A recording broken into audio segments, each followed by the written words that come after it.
दिया। महात्मा जी ने सोचा चिड़िया देखने से भस्म हो गई, मेरी सिद्धि हो गई। भिक्षा मांगने के लिए गए। आप सबने कथा सुनी होगी, भिक्षा देर से मिली, वो गृहिणी देर से निकली, उन्होंने घूर घूर कर देखा, वो भस्म नहीं हुई। गृहिणी ने मुस्कुराते हुए कहा, बाबा हम कोई जंगल में पेड़ पर बैठी हुई चिड़िया नहीं है कि आप क्रोध से देखोगे तो भस्म हो जाए। बाबा की हालत खस्ता हो गई।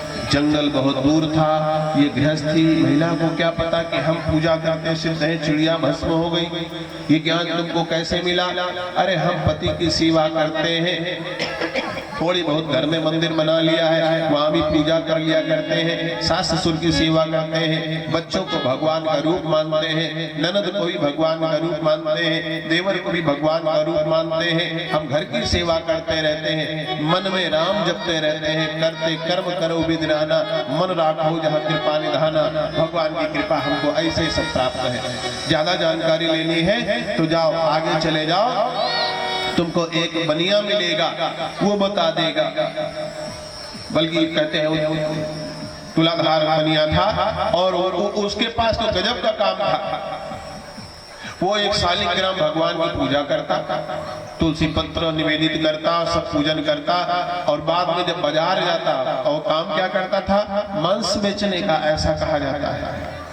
तो जब कोई कहता भैया हमका 250 ग्राम दे दो, बकरी वाला, तो शालिग्राम भगवान से कहता बांट है नहीं हुजूर, 250 ग्राम के बन जाओ।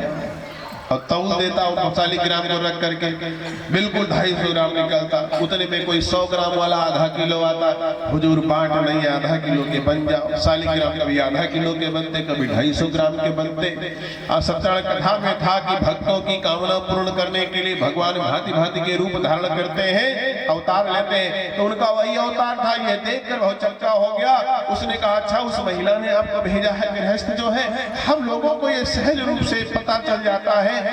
तो ज्ञान जो है असली क्या है, ये गृहस्थ में ही पता चलता, घर में पता चलता है। जब चीज कम है, लोग खाने वाले ज्यादा है, वस्तुएं कम है, उपयोग करने वाले ज्यादा है, पैसा कम है, उपयोगिता ज्यादा है, कोई बीमार है, कोई शादी करने योग्य है, तो कोई पढ़ने योग्य है, तो किसी की अन्य आवश्यकताएं हैं, तब तुम कितने ज्ञानी हो, कितने सहनशील हो, ये पता चलता है। जो ज्ञान जंगलों में नहीं मिलता, वो सदगृहस्थों को घर में ही मिल जाता है। एक महिला ने इसीलिए कहा हम घर में रह करके अपने कर्तव्यों का निर्वहन करते हैं, भगवान हमको घर में ही रिद्धि सिद्धि देते रहते हैं। कवि ने बना दिया कविता, हर घर ही मंदिर बने